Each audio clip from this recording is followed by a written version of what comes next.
संत मत एक बहुत सरल रास्ता है जो कलयुग में संतों ने अपनाया है। कहते हैं कि इस अभ्यास को सुरत शब्द अभ्यास और इसको सहज योग और भजन सुमरन के तरीके से जो रास्ता संतों ने बताया है, बहुत सरल रास्ता बताया है कि हम काम करते हुए, रास्ता चलते हुए, खाना बनाते हुए, खाना खाते हुए, जब हम जागृत रहते हैं तो हम उस मालिक का नाम सुमरन भजन कर सकते हैं। इसको 5 साल से बुढ़ा, माने 5 साल से बच्चे से लेके 90 साल तक बुढ़ा तक ये अभ्यास कर सकता है। पहले जमानों में प्राणायाम साधन बहुत सख्त साधन थे, तो औरतों को हिदायत साधन करने का नहीं होता था। पति अभ्यास करते थे, प्राणायाम करते थे, औरतों को पति की सेवा कराई जाती थी और इस तरह से दोनों का उद्धार होता था। लेकिन कलयुग में संतों ने बहुत सरल रास्ता अपनाया है कि स्त्री पुरुष सब इस अभ्यास को कर सकते हैं। और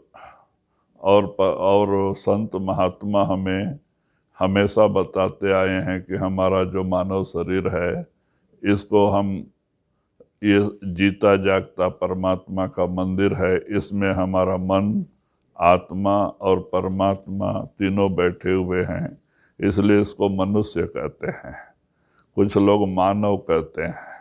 मानव का मतलब कि इसमें 9 दरवाजे हैं। ये 9 दरवाजों कैसे निर्माण हुआ है, हाँ, और 9 दरवाजे वाला चलता फिरता हर मंदिर है। इसमें मन और आत्मा, ईश परमात्मा दोनों बैठे हुए हैं। तो इसीलिए कहते हैं कि हमें उस पर प्रभु परमात्मा को बाहर ढूंढने की जरूरत नहीं है, हमें अपने अंदर ही परमात्मा को ढूंढना चाहिए। और अंदर जाने का रास्ता और तरीका संतों ने बहुत सरल तरीका समझाया है, क्योंकि बाहर का सुमरन करके, बाहर की वस्तु का ध्यान करके हमारा मन बाहर मुख हो गया है। अब 5 नाम का सुमरन और सद्गुरु का ध्यान करके इसे अंतर्मुख करना है। वो 5 नाम का सुमरन जो संत देते हैं, ये उन पवित्र ताकतों का नाम है जो कभी अवतार लेके दुनिया में नहीं आते हैं, इसीलिए उनका नाम सुमरन कराया जाता है। जो अवतार लेके दुनिया में आते हैं वो परमात्मा नहीं हो सकते हैं। जो परमात्मा है वो कभी अवतार लेके दुनिया में नहीं आता है। सच्चा मालिक तो सतलोक सचखंड में बैठा है।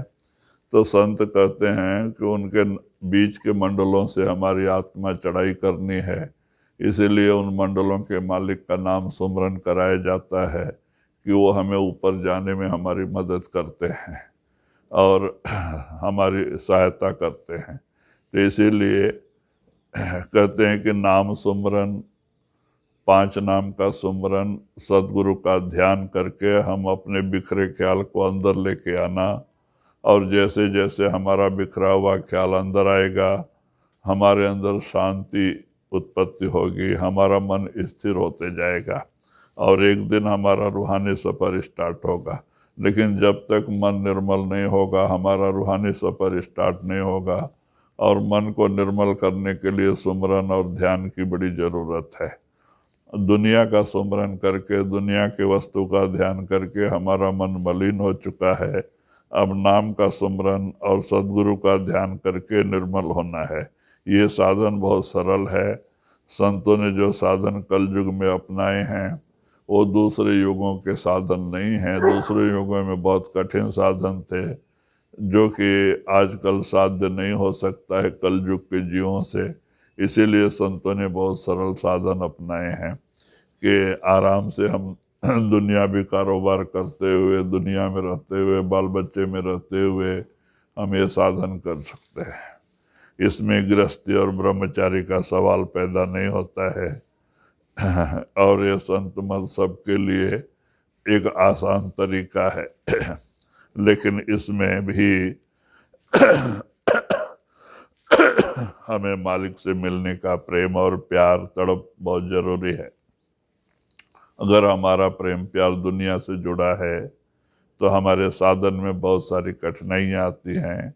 अगर हमारा प्रेम प्यार सद्गुरु और नाम से जुड़ा है तो साधन में हमारे कठिनाइयाँ कम आती हैं और हमारा साधन आसानी से होता है।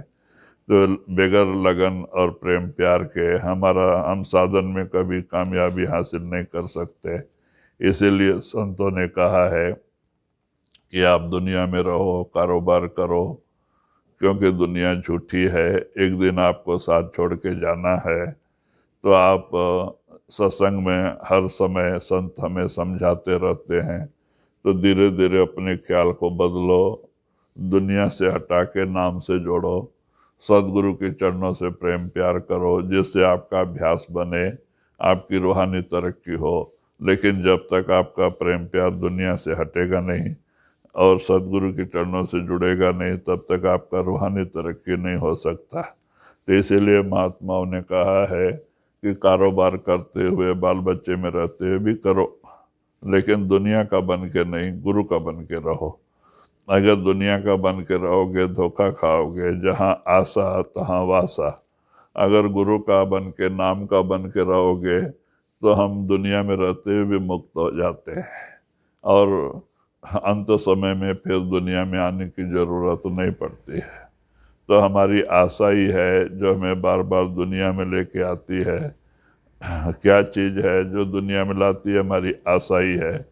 और क्या चीज़ हमें मुक्त करती है? गुरु का प्रेम और प्यार, नाम का और प्रेम और प्यार। तो इसलिए हमें रोज़ रोज़ सत्संग सुनना चाहिए, रोज़ रोज़ भजन सुमरन भी करना चाहिए।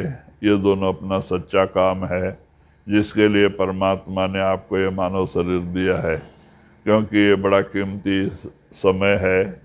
कबीर साहब ने भी इशारा दिया है, कहता हूँ कह जाता हूँ, कहूँ बजाए ढोल, श्वासा खाली जात है तीन लोग का मोल। हमारा एक एक श्वास तीन लोग से कीमती है, हमारे शरीर रूपी भंडार से खाली चला जा रहा है। महात्मा कहते हैं इसकी कीमत को समझो और नाम रूपी धन इकट्ठा करो। जो धन आपके साथ जाएगा आपको मुक्ति दिलाएगा। बाकी बाहरी सामान, साज, धन दौलत सब यहीं रह जाएंगे, अंत समय कुछ साथ नहीं आएगा। तो इसीलिए महात्मा कहते हैं कि सुमरन भजन प्रेम और प्यार से करो, क्योंकि जब तक कि गुरु के चरणों में या नाम से प्रेम प्यार पैदा नहीं होगा तो भजन नहीं बनता। यही कारण है क्योंकि हम रात दिन दुनिया भी चिंतन करते हैं, प्रेम हमारा दुनिया की वस्तु की तरफ होता है, और जब हम भजन में बैठते हैं तो मन स्थिर नहीं हो पाता है। बार बार वही सारे ख्यालात उठ उठ के अंदर आते रहते हैं। अगर हमारा प्रेम प्यार नाम से होगा, गुरु से होगा, मालिक से मिलने की तड़प होगी, तो ही भजन बनेगा। इसीलिए महात्माओं ने क्या किया कि थोड़ा दिन अपने साधन को बनाने के लिए गुफाओं में बैठे, लोगों से दूर जा कर के गुफाओं में बैठे, कंदराओं में बैठे कि कोई किसी की मूरत दिखे नहीं, किसी का कोई संपर्क रहे नहीं।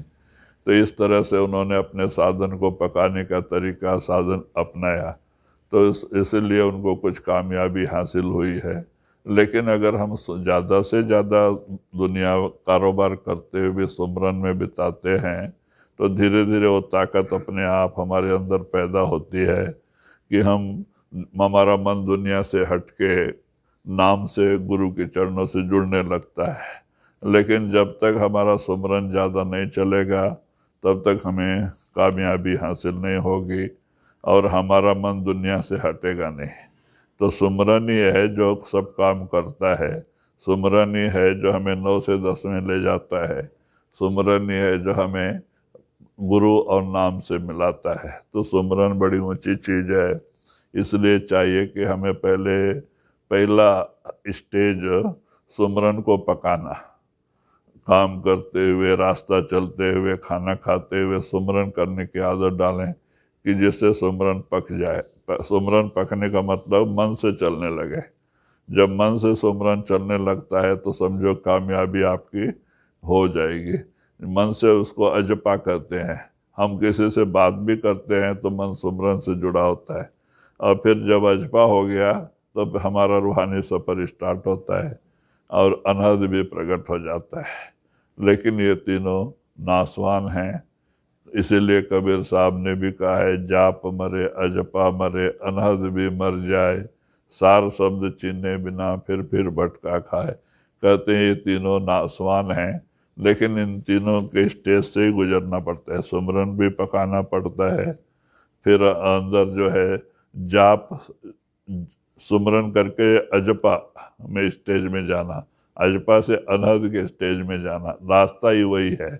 लेकिन ये तीनों नासवान है, क्योंकि ये सब काल के अंडर में है। सार शब्द कहते हैं पार ब्रह्म का शब्द। जब तक वो पार ब्रह्म का शब्द प्रकट नहीं होता है, तब तक आना जाना खत्म नहीं होता है। तो इसीलिए इशारा देते हैं कि पहले सुमरन को पकाओ, रात दिन सुमरन के पीछे पड़ो। सुमरन चलने लग गया तो कामयाबी अपने आप मिल जाती है। जब तक सुमरन नहीं चलेगा तो कामयाबी नहीं मिलेगी। रास्ता सुमरन का ही है। तो चाहिए कि हम जो संत बताते हैं उनके बताए हुए रास्ते पे रोज रोज सत्संग सुने, रोज रोज भजन सुमरन में बैठें, ज़्यादा से ज़्यादा सुमरन करके अपने ख्याल को बदलने की कोशिश करें, तो कामयाबी हासिल होती है। तो बहुत ज़रूरी है कि हम उनके बताए हुए हिदायत के ऊपर चलें। सुमरन ज़्यादा से ज़्यादा टाइम करने की कोशिश करें कि जिससे उनका दया और उनका प्रेम प्यार हमारे अंदर प्रकट हो सके, हमारा ख्याल दुनिया से हट के सदगुरु के चरणों से जुड़े, नाम से जुड़े। कारण सुमरन ही है। तो सुमरन ही सब कुछ कराता है। दुनिया का सुमरन हमें दुनिया में लेके आता है, नाम का सुमरन उस मालिक से मिलाता है। तो सुमरन में फ़र्क है। कहते हैं दुनिया का भी सुमरन ही है, लेकिन वो हमें बंधन में बांधता है, 84 में लेके जाता है। नाम का सुमरन ही है जो हमें 84 से मुक्त करता है और हमें अपने देश लेके जाता है। तो चाहिए कि हम जो संतों ने रास्ता बताया है उस पर अमल करें और प्रेम प्यार से सत्संग सुने। एक एक अक्षर का ध्यान करके हम सत्संग सुने और उस पर अमल करें और साथ साथ भजन सुमरन करें, तो हमारे अंदर परिवर्तन जरूर आना ही आना है। इस तरह से अगर हम रास्ते में चलेंगे तो जल्दी कामयाबी मिलेगी। अगर हम इन रास्तों से भटक जाएंगे तो हमें लेट कामयाबी मिलेगी। इसीलिए ज़रूरी है कि हम बताए हुए रास्ते पे ज़्यादा से ज़्यादा सुमरन, भजन और सत्संग की तरफ ध्यान दें, और इन तीनों रास्तों से होते हुए हम अपने घर पहुंच सकते हैं। तो इसीलिए हमें चाहिए कि हम जो भी संत कहते हैं उस पर अमल करें। वो हमारे भले के लिए कहते हैं, उनका कोई स्वार्थ नहीं होता है। वो चाहते हैं कि जैसे हमें फ़ायदा मिला है इनको भी मिले, और इसीलिए बार बार सत्संग के जरिए जागृत करने की कोशिश करते हैं। तो चाहिए हम भी उस पर अमल करके फ़ायदा उठाएं। राधा स्वामी।